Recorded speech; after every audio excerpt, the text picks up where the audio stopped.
penurunan emisi kebakaran hutan dan lahan menjadi salah satu kunci keberhasilan Volunet-Sync tahun 2030. Yang penting sebenarnya pengendalian kebakaran hutan dan lahan itu adalah di tingkat tapak. Sekarang ini sejak 2000 di era pemerintahan Pak Jokowi dan Ibu Menteri di bawah komando Ibu Menteri LHK, itu kita sudah merubah, lebih mengedepankan upaya-upaya pencegahan daripada pemadaman. Pengendalian kebakaran hutan dan lahan itu tidak bisa hanya diserahkan ke satu instansi saja.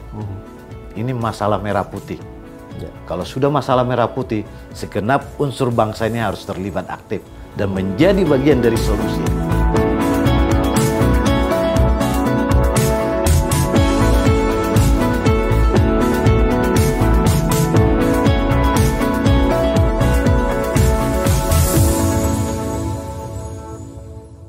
Assalamualaikum warahmatullahi wabarakatuh. Halo Sobat Hijau, kita ketemu lagi di podcast yang akan mengusung topik tentang pengendalian kebakaran hutan dan lahan. Tentu ini kaitannya juga dengan program besar Kementerian Lingkungan Hidup dan Kehutanan tentang Indonesia Forestry and Other Land Use by 2030. Atau dengan kata lain, kita punya program besar bagaimana mereduksi emisi gas rumah kaca dari sektor kehutanan dan penggunaan lahan lainnya. Dan diharapkan pada tahun 2030 sudah net sink begitu kira-kira. Hadir di tengah kita bersama Bapak Basar Manulang, Direktur Pengendalian Kebakaran Hutan dan Lahan, Direktorat Jenderal Pengendalian Perubahan Iklim. Apa kabar Pak Direktur? Sehat, Sobat Hijau yang kami cintai, salam sehat buat kita semua. Baik. Pak Direktur, kita akan berbincang tentang upaya pengendalian kebakaran hutan dan lahan, tentu kaitannya dengan Volunet-Sync 2030. Ya. Nah, Pak Direktur bisa dijelaskan kepada kita semua bagaimana upaya pengendalian dan tentunya dengan kebijakan begitu ya, kebijakan pengendalian kebakaran hutan dan lahan dalam konteks Volunet-Sync. Silakan Pak Direktur. Pemerintah Indonesia telah berkomitmen pada kesepakatan Paris atau Paris Agreement yang membatasi kenaikan suhu 1,5 derajat pada tahun 2030 melalui Undang-Undang Nomor 16 Tahun 2016 tentang pengesahan Paris Agreement yang menetapkan penurunan emisi pada NDC atau Nationally Determined Contribution sebesar 29% dengan kemampuan sendiri dan 41% dengan bantuan para pihak. Sektor forestry and other land use berkontribusi 60% pada target penurunan emisi. Penurunan emisi kebakaran hutan dan lahan menjadi salah satu kunci keberhasilan Volunet-Sync tahun 2030. Aksi-aksi mitigasi yang diharapkan berkontribusi paling besar dalam pencapaian penurunan emisi sektor Volu ini adalah penurunan emisi dari kebakaran gambut, deforestasi, dekomposisi gambut yang disertai dengan peningkatan serapan karbon tentunya dari kegiatan rehabilitasi lahan dan juga pengelolaan hutan lestari. Kita tahu gambut ini kan menyerap karbon. Kalau gambut terbakar, karbon itu akan ke udara dan mengikat oksigen, sehingga itulah gas yang tidak kita harapkan, itu ya CO2. Artinya bahwa penting mengendalikan kebakaran hutan dan lahan karena apalagi kalau terjadi kebakaran di gambut ya Pak Direktur. Berapa besar dan tebalnya itu asap begitu ya, dan kita juga sulit untuk menanggulangi kebakaran di gambut. Nah, apa yang kita punya sebetulnya modalitas di sektor atau di bidang pengendalian kebakaran hutan nih Pak Direktur? Yang penting sebenarnya pengendalian kebakaran hutan dan lahan itu adalah di tingkat tapak. Satu, Direktorat Jenderal PPI punya 34 yang namanya Brigade Karhutla atau Daops Manggala Agni. Tentunya teman-teman di KSDA juga ada Brigade Karhutlanya, di KPH juga punya. Tapi kami fokus yang 34 ini menjadi garda terdepan kita dalam rangka pengendalian karhutla khususnya di pemadaman. Jadi mereka itu bisa sebagai penyuluh. Tapi kalau ada kebakaran, mereka harus segera. Dan yang tidak kalah penting adalah bagaimana para pemangku kepentingan lainnya, stakeholders terkait, terlibat aktif.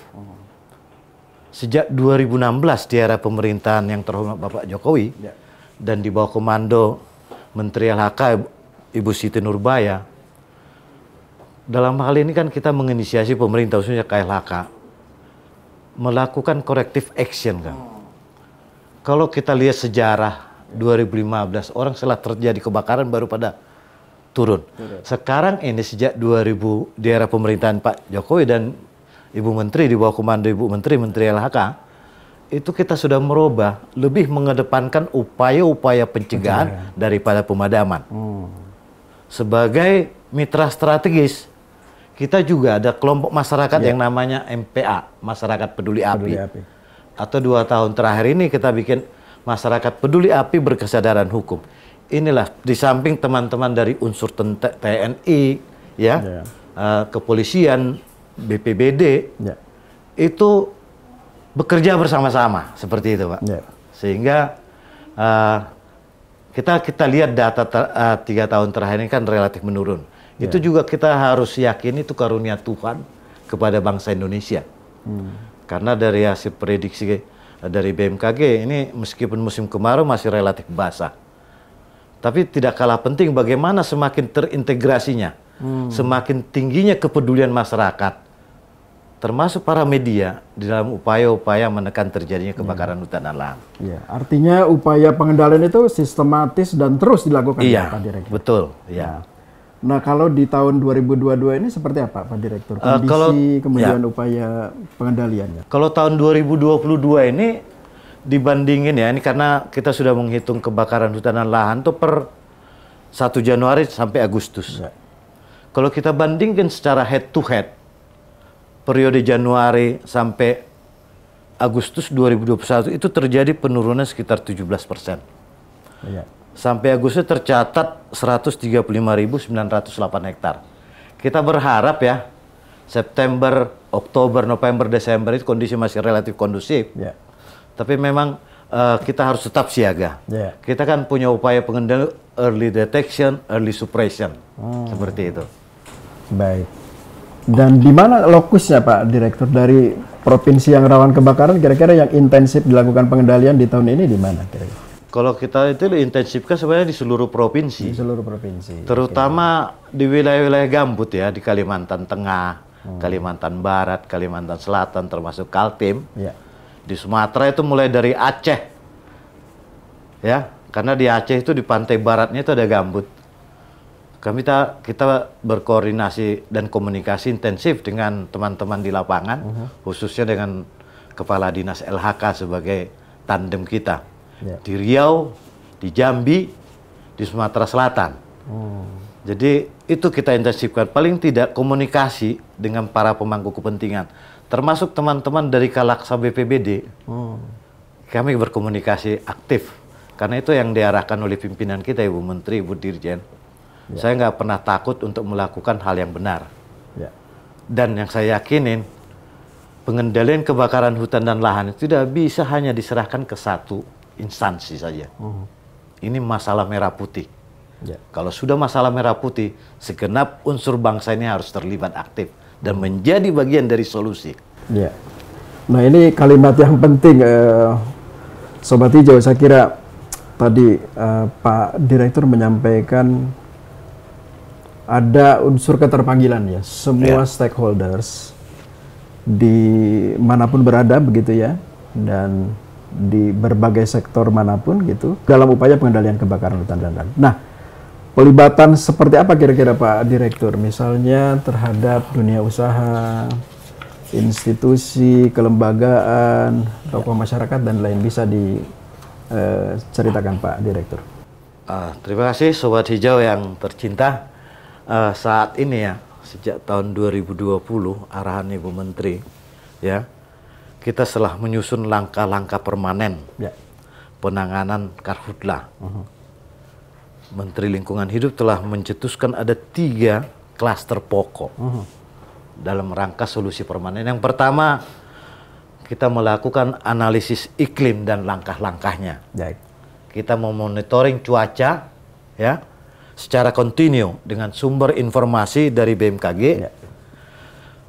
Jadi langkah-langkah ini dilaksanakan oleh semua pihak. Ya, kita sendiri di KLHK ada Sipongi. Ya, semua pihak dengan ditambah analisis wilayah untuk dapat dilaksanakan modifikasi cuaca, khususnya untuk pembasahan gambut dan mengurangi hotspot. Modifikasi cuaca ini, kalau istilahnya sekarang teknologi modifikasi cuaca. Ini selain untuk itu juga supaya gambut-gambut itu bisa tetap dalam kondisi basah. Karena ini kan upaya kita meningkatkan curah hujan yang turun dari curah hujan aktual maupun prediksi dari BMKG. Terus yang berikutnya adalah bagaimana kita melakukan pengendalian operasional.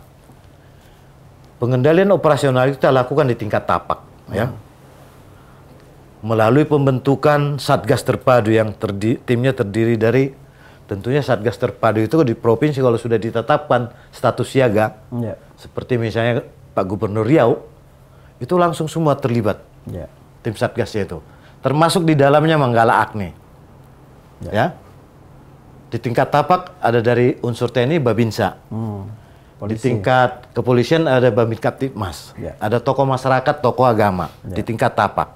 Dan juga masyarakat peduli api. Termasuk media ya Pak Direktur? Media, iya. Jadi media juga kita harus ini. Jadi itu tugasnya melakukan deteksi dini.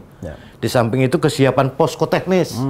Posko teknis di lapangan dengan MPA-nya, ya, maupun MP paralegal, secara terpadu melaksanakan upaya pencegahan kebakaran hutan dan lahan oleh penguatan, tentunya harus dibarengnya dengan penguatan penegakan hukum. Tidak bisa kita tinggalkan ini. Ada teman-teman, kalau di Kementerian LHK ada dari Dirjen Gakum, dari kepolisian seperti itu. Terus yang melibatkan lebih skala unsur lagi, bagaimana kita ini mengelola landscape, ya. Seluruh para pengampu kepentingan atau stakeholders yang mengelola kawasan dan khususnya pada lahan gambut harus melaksanakan pengendalian gambut dengan memperbaiki rencana kerja tahunan. Karena ada itu namanya tinggi muka air tanah, harus terkontrol itu. Kita melihat dari data 3 tahun terakhir ini ya, kebakaran hutan dan lahan di lahan gambut itu 2020 sekitar 7% di gambut loh. 2021 tidak jauh dari situ. Ini sebagai indikator bahwa memang pengelolaan gambut semakin hari semakin baik. Kita tahu di Kementerian LHK ada teman-teman dari Ditjen PPKM, ada dari BRGM. Inilah termasuk para pemegang hak-hak ini izin pengelolaan hak konsesi itu harus semua terlibat. Itu tadi saya bilang kebakaran hutan dan lahan di Indonesia yang kita cinta ini adalah masalah merah putih. Ini sebagai spirit bagi kita. Semua para pemangku kepentingan ikut terlibat dan menjadi bagian dari solusi. Keren. Pak Direktur, terakhir ini kita harus menyapa kawan-kawan kita yang berada di ujung terdepan, ya. Rekan-rekan Manggala Agni yang sangat luar biasa. Kira-kira ada pesan membangkitkan semangat buat mereka, Pak Direktur, dan seluruh stakeholder saya kira. Sahabat-sahabat saya, sahabat hijau, dan teman-teman yang saya banggakan di dalam rangka pengelolaan atau pengendalian kebakaran hutan dan lahan. Kalau sudah terjadi itu kita tidak kenal saudara, tidak kenal agama. Tapi saya tahu persis, khususnya di teman-teman saya Manggala Agni, selalu menerapkan SOP yang sudah kita susun, ya. Deteksi dini, early suppression, pemadaman cepat itu kalian lakukan. Tugas-tugas kita ini yang diberikan oleh negara, ini harus kita lakukan dengan tetap semangat, solid, ya, dan harus punya menanam dalam hati bahwa ini adalah pengabdian yang tulus dan ikhlas. Kita tidak perlu mendapat pujian dari pihak manapun, tapi kita lakukan yang terbaik. Saya yakin teman-teman di lapangan, Manggala Agni, teman-teman dari BPBD, teman-teman masyarakat peduli api, teman-teman Babinsa, Babin Kaptipmas, tokoh agama di tingkat tapak, kita sudah punya satu visi bagaimana bangsa kita ini. Ada tagline kita, bagaimana mewujudkan Indonesia menjadi langit biru bebas dari kabut asap. Selamat berjuang teman-teman di tingkat tapak. Bagi saya Pak Nunu, kalau tidak ada di tingkat tapak bekerja nggak ada gunanya direktur. Tapi saya yakin mereka punya komitmen yang tinggi, pengabdian yang tulus, sehingga hasilnya itu dirasakan seluruh anak bangsa kita, bahkan mungkin secara agak sombong saya sedikit, dunia internasional. Misalnya pada saat pertemuan Menteri Lingkungan kemarin, beberapa Menteri Lingkungan Singapura memberikan apresiasi Menteri Lingkungan China dan yang lain-lain. Dan itu bukan kerja seorang, itu kerja kita bersama. Bagaimana kita selalu menanamkan kebaikan bagi bangsa yang kita cinta ini. Terima kasih. Terima kasih Pak Direktur Sobat Hijau.